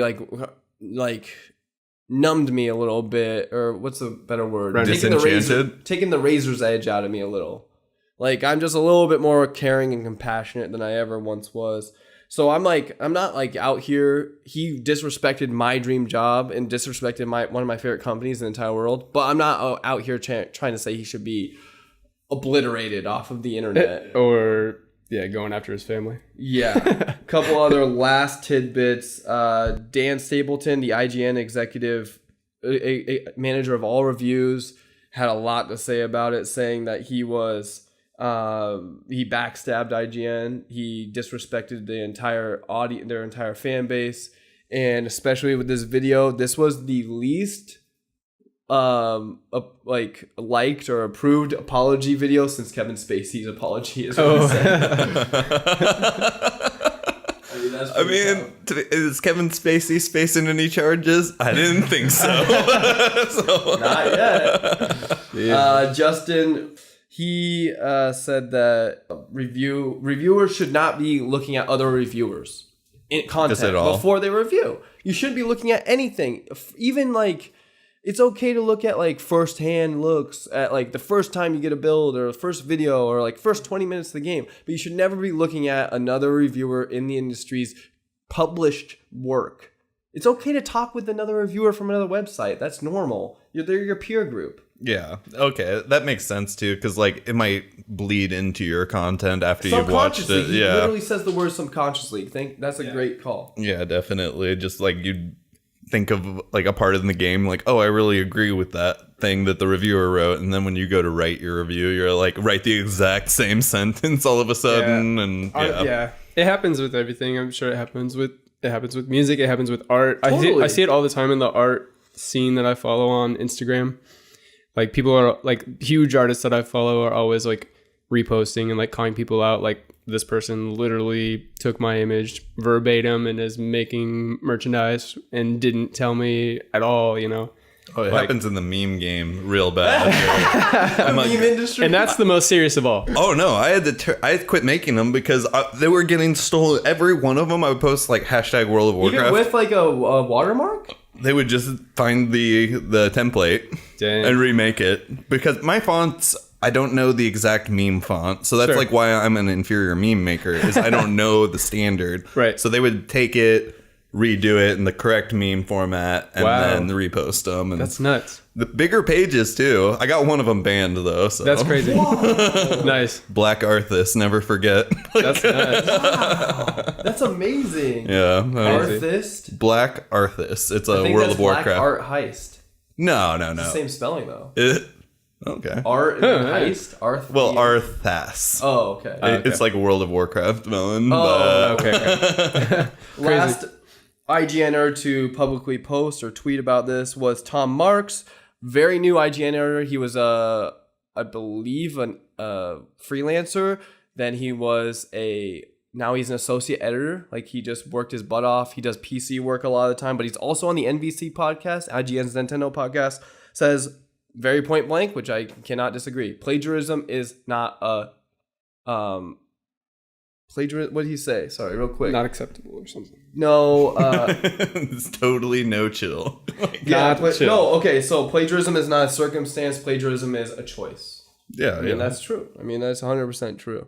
So, I mean, I'm just kind of bummed out on that. Here in the aftermath, though, after that video got his Philip Mewson's apology video got non-apology, really. Video got the worst amount of like down to up vote ratio ever. The video since, as of this morning, Sunday, breaking the fourth Shaun, breaking that wall, has been removed. His Twitter profile no longer states he works as Nintendo editor at IGN. It simply just states, I make YouTube videos. And the Dead Cells tweet of his that was right here in between right above here on August 6th, calling out his review is gone. Obviously, because it's not there anymore. It redirects you to the actual new IGN review, which is really good, by Brandon Tyrell, who, like I said, beat it in a single day. All right, guys. This has been a lot of Shaun talking. I need some Nick to talk up in here. Let's get in real quick to 515 Alive. I've got the by-day schedules, the only by-day schedule that we have. Nick and I can share a little bit of frustration. Come on, where's that actual schedule? The week before is the best time to post it, because you have a full weekend to plan accordingly. Yeah. I mean, and we're less than a week now, so I was expecting it already, so I'm kind of a little frustrated that we don't have anything. We don't have any maps. We don't have anything to go off of besides this breakdown by day, but that doesn't give us set times or anything, because I know there's going to be a lot of conflicts for me. Did they have the schedule in previous years before? I'm pretty sure it's always been like the Tuesday before the festival. So sure. I mean, if you're right, Trey. If you're following previous years, it's like whatever. This is par for the course. Well, but this is like their first big year, so I'm sure that they're going to get a lot more feedback about that, and they're going to be more into like the standard format of festivals as like the years go on with it, especially if this does well, Right. So the first big year would probably be 2 years ago, where it was still at Sculpture Garden, Papa John's or whatever. What's it called? Sculpture Garden. Papa John's. Downtown Des Moines. That is where it got 33,000 people in 2 days. Last year got about 35, 36. This year's going to hit 50-ish. Yeah. It's going to be massive. Yeah. So, Nick, talk towards Friday. Friday is pretty crazy. So this whole lineup, both days really, there are very few artists that I don't want to see. Yeah. And it's like I can maybe count on one hand the artists I don't want to see. So it's insane. Like I've never really had a lineup that there's been so many artists that I am like super stoked about or that I haven't seen before. Like RL Grime's going to be here, which is crazy. First time RL Grimes played in Iowa, let alone Des Moines. Lydia's one of her favorite artists of all time. One of my favorite artists. I would say we're the two biggest RL Grimes fans in the friend group, at least, probably, if not Iowa. Iowa. Yeah. I mean, if not the world. Nick Hamilton, Ham, shout out to him. Hopefully we're going to have him on the podcast, even doing some takeaways. We're going to be in the field at 515 Alive recording with my field recorder. But he got me into RL Grime way back in this first summer. I met Lydia, and her and I went to a show. That was the first year ever I skipped Warped Tour. Oh, yeah. At all. I mean, I've gone since 2008, 9, 10, 11, 12, 5 years in a row. The sixth year, I skipped Warped to go to RL Grime in Omaha at the Slowdown, and it was one of my favorite shows of all time. There's a photo somewhere in my hard drive or in the cloud or whatever now, but it's literally all of us that were there, and it's just like there's Dan Brown, Brandon Powell, Mitch. Yeah. Oh yeah. I mean the crew, Taylor Sparks. The crew is insane. Like that's great. But so yeah, Nick, RL Grime. I knew RL Grime was playing Friday a long time ago because he had already announced that he was playing another festival in LA on the Saturday. And it'd be weird to have RL Grime open for Bass Nectar because that's your two biggest EDM acts. Yep. So Lil Xan and Maxo Cream, I think those two will be playing at the same time, if not Maxo Cream and Space Jesus. So that's the things I'm kind of worried about. I'm obviously going to Space Jesus over anybody but RL Grime probably, but yeah. I remember like one of my first podcasts, you had pretty critical feelings about Space Jesus. And you want to hear what changed that? Yeah. Electric Forest 2018, everybody. Yeah. That set was mind-blowingly good. Yeah. I mean, I do this thing where I get extremely effed up. I don't know if you guys are familiar, but yeah, have you ever seen me like that? No, but at this show in particular, I mean, so what I'm saying is I get screwed up and I'm just like, I get mind blown and I just get in this series of mind blownings that where I'm just like, whoa, what the fuck? Dude. Nick, did you see that? And I just don't stop doing that for the entire set. People have told me I did that during Kendrick Lamar. Yeah, I did that during RL Grime at Voodoo, where same music festival as Kendrick Lamar. I did that during Space Jesus. I mean, because I just get like so pumped. Music is the drug. Music is the reason. Music is like the thing. Like that's how I feel. But Definitely. so Nick. And for the days afterwards too, couldn't stop singing it. So yeah, thank you for bringing that up, Trey, because that's I have to come clean. I mean, No, opinions change, and I just wanted everyone to be up to date with the feelings of the podcast. Will you admit though, his sets have become more trappy than they ever have been before? Probably, because like so Shayna and I saw him in 2016 at Cosmos Music Festival, And then Blue Moose. Yeah, and then Blue Moon. And he's always been housey, transy, like woo, weirdo, spacey, more like bleep bloop, like whoa. But now bleep bloop's even coming around. Like they are having really fun live sets. You have to admit. And that's why you can't really compare any recordings to like live sets because they're always going to be crazy and weird and different. So we've been recording for almost 2 hours, guys. So with some technical difficulties. So I know you guys have stuff to do today. But Nick, I want you to hear about your number one acts here. What's going on? What do you want to see on Friday? On Friday, just Arlo Grime, Space Jesus. I do want to see Maxwell Cream. He's good if there's no conflicts. Champagne Drip because we missed him when he was here earlier this year because we went to Chicago. Charles the First is really good. Everybody. Chi is really good. Russ Liquid at the bottom even? Yeah. Sullivan King, who played at Cosmic, I believe. Yep. So for me, so you didn't say Future. What's up with that? I've already seen him. And, Yeah. I mean, if we end up seeing him, which we probably will, if there's no conflicts, then it's fine. I'll see him, but not like a huge Future fan. So Friday night is the after party of homie Brandon Paulson. Excuse me. He dropped in on the last episode, which is kind of funny. Yeah. But yeah, he's EZPZ Lemonhead. He's holding the after party. I mean, what do you guys think? Are people going to try leaving after RL Grimes straight after to go to the after party? I don't know. I'm going to stay for Future, man. Come on. Yeah. The thing is, too, there's an official after party that night, too, where Space Jesus is playing again. So that would be kind of cool. But yeah, I mean, we can't miss Brandon. So I'm definitely not going to any after parties besides Brandon's and then the Gandy Caverns, your after party. Yeah. So for me, Lil Xan will be kind of fun for me. I hope he plays that song with Diplo. I love that song a lot. But otherwise, I don't really like his music. It's all like, yeah.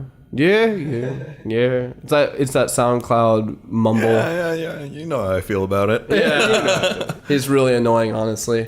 But he'll be fine. Maxwell Cream, you and Shayna really love him.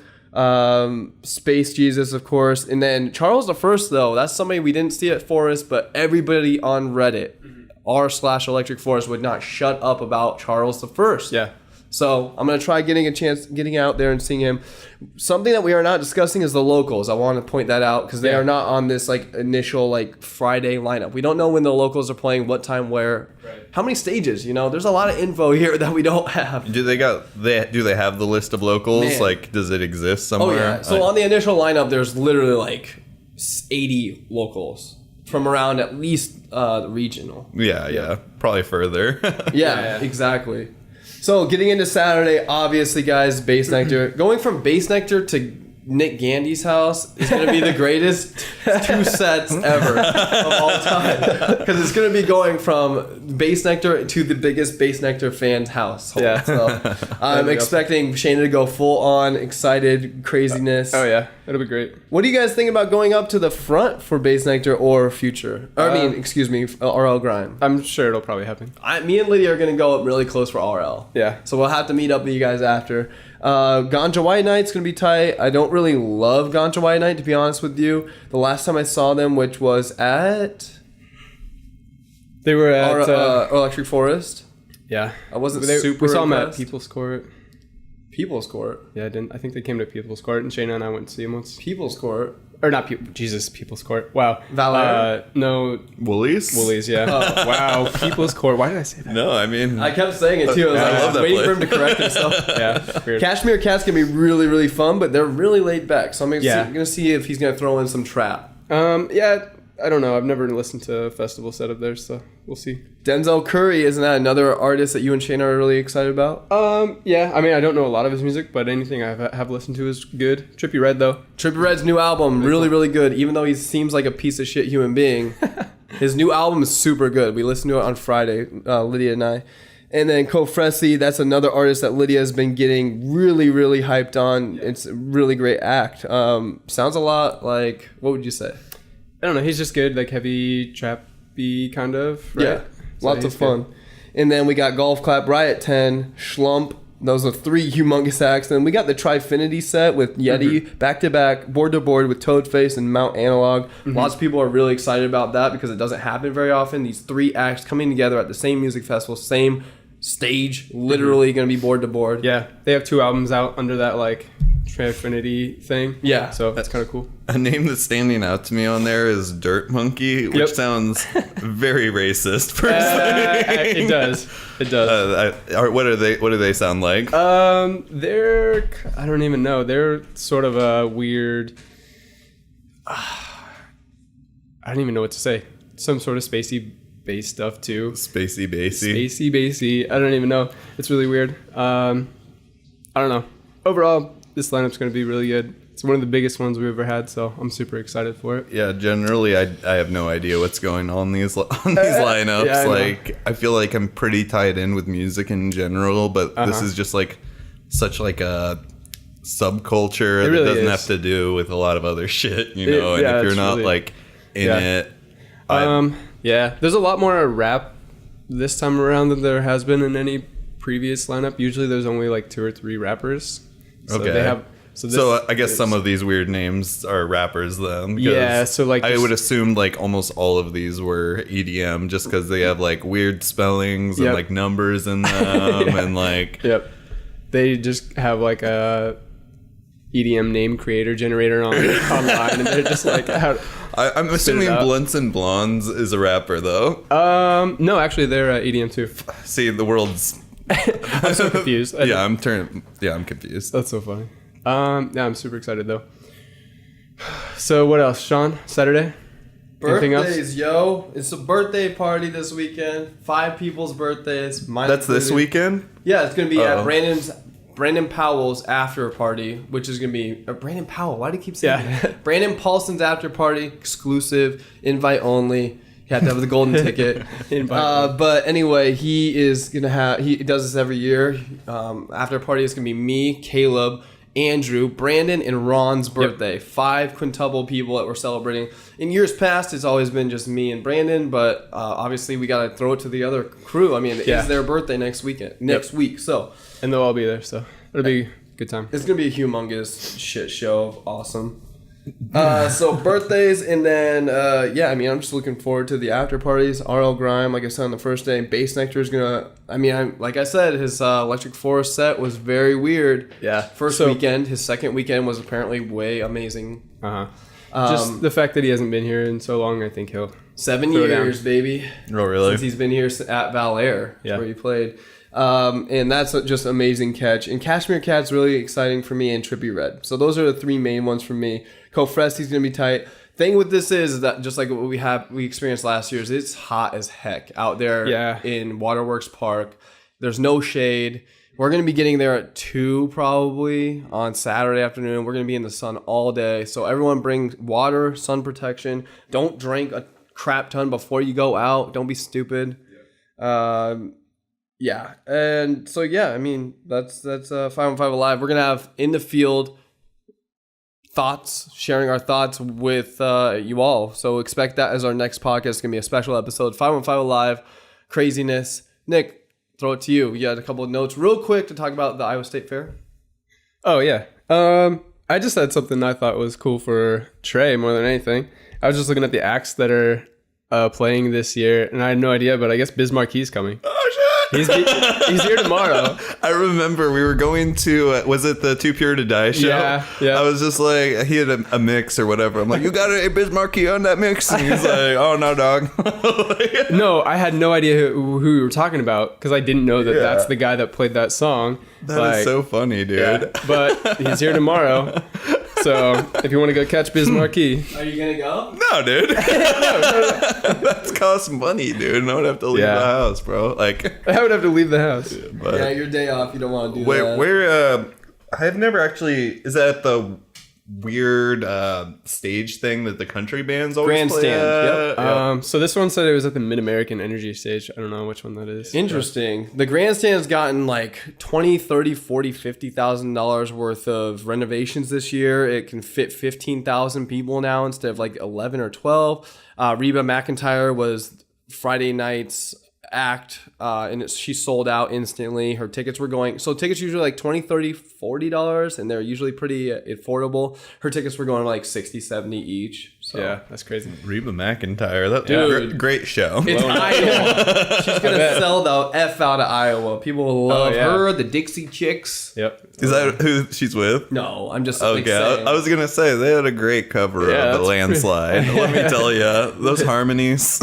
right. I'm looking forward to the Iowa State Fair though, because on the last day of the fair, August 19th, Sunday Fun Day is already pre-planned for the crew. We're all going to go out after 515 Alive. You know, we'll go to bed at 5 or 6 a.m.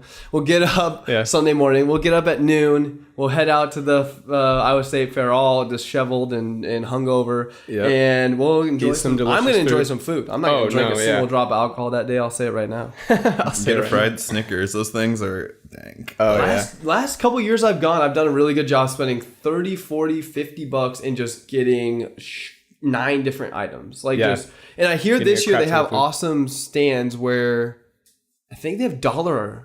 Every single place has $1 or $5 entree. They had the whole list of like $4 and under items, and they had a bunch of like healthy items, and then like all the fried food on stick items. They're trying to make it more affordable because some of that stuff is pretty insane. Every year I go to that, I try to get something like really like huge and gross and disgusting, like big. Never anything that big. Like honestly, like the biggest thing you can get is like a turkey leg. I was just gonna say that's like the most outrageous thing you can get. I think that tenderloin's as big as your face. Yeah, that's number one for me. That's like what my go-to, or like just like the grinders and stuff. Their grinders are great. Guinea grinders are amazing. My favorite. Like I just want something grosser, larger, more like exhibitionist. You know what I mean? You would think, with being the Iowa State Fair, they would have just giant plates of stuff. Yeah, if they gave me like a $30 like fried thing that was like 4 feet long, hey.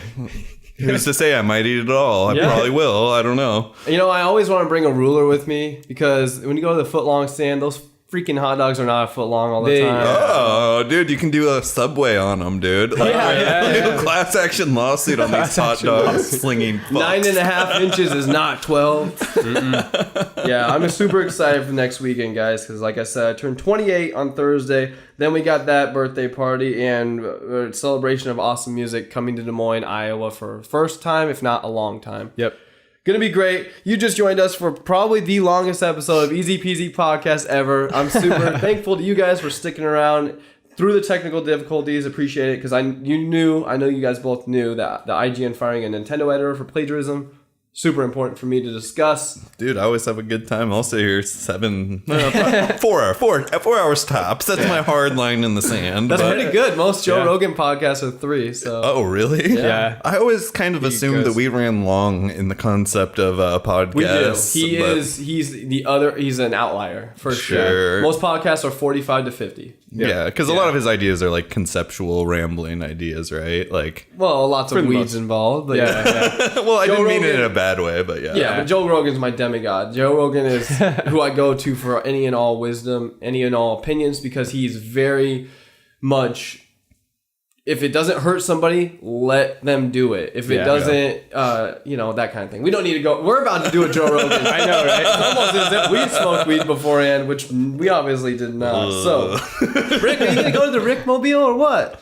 I want to. I really want to. Are you going to go to the Rick Mobile, I say? Rick Mobile. Are you going to go to the Rick? Oh, gee, Rick. I don't know, Rick. I don't know. Yeah, I want to. It's at Peace Street Brewing right after that. Well, a couple hours. 2 to 5, I think. So it's kind of a short window. Go to it. I want to. I probably will. If I can talk Shane into it. Go see if Luis will go with you or something. Someone will, yeah. One thing I did find real quick to cap this out, they were just in Sioux City on the 7th. Okay. And the mayor, Robert Scott, did like an official proclamation and called August 7th Rick and Morty Day in Sioux City, Iowa. Wow. Yeah. An official proclamation. Yeah, there's like a picture on Adult Swim's website of it. That is amazing. So that's pretty cool. But yeah, I want to go get some like special merchandise, so I might go check it out. You need to, dude. Do they got that Szechuan sauce in there? They actually might. Dude, if they got the Szechuan sauce, I might swing in there. People are like selling that stuff on eBay. Yeah. I know that. So McDonald's released like a gallon thing you could buy for a little bit, but yep, that would have been sweet. I didn't get any. I don't want that much. I just want some chicken nuggets. I don't even know what it is. So it's like chicken nuggets in this sauce, right? Yeah, so it's just like a joke from the show where there was his driving force in all of the series is to get the Szechuan sauce again. Like, it's an old McDonald's thing they did for Mulan. Yeah. No way. Yeah. Oh my god. Yeah. So I don't know anything about this show. It's one of those shows that's like obviously very important to the pop culture and cartoons now. Mm-hmm. Yeah. I mean, it's like one of those shows that's everyone knows right off the bat. It's great for kids, better for adults, right? It's not good for kids. Oh, it's not? Yeah. No. It's definitely geared towards adults. Yeah. I think I'm thinking of Adventure Time. Yeah. Yeah, that would be more so, I think. Yeah, Adventure Time's better for kids and like good for adults. Because they have a lot of that. I think you'd like Rick and Morty though, but oh yeah, you really not would. to just ramble, but I only love it so much just because like I ended up I've had cable very few times in my life, but for the one span of time when it first came out, I did have cable when we were living at our old house. And I caught like the pilot episode, like the first night it aired on Adult Swim. Nice. Yeah. And OG. I was like, fuck, this show is awesome, you know? And then so I've just like always kind of had a soft spot for it. But maybe I'll go check it out. Thank you for listening to the longest episode of EZPZ Podcast. Thank you to you two again. Once again, let's try this again. Shout outs to Rick and Morty. Yeah. Shout outs to RL Grimes. Shout outs to 515 Alive. This has been EZPZ Podcast. You can find the podcast and all things EZPZ at TheEZPZ.com and at TheEZPZ on Twitter, all socials. You can find Trey at totally.trey on Instagram, at totally_Trey on Twitter, at bazooka_Nick on Instagram, at Shaun S. Johnson on Evertang. Thank you so much for joining us for episode 84, and please look forward to our special episode 515 Alive birthday celebration next week. We out.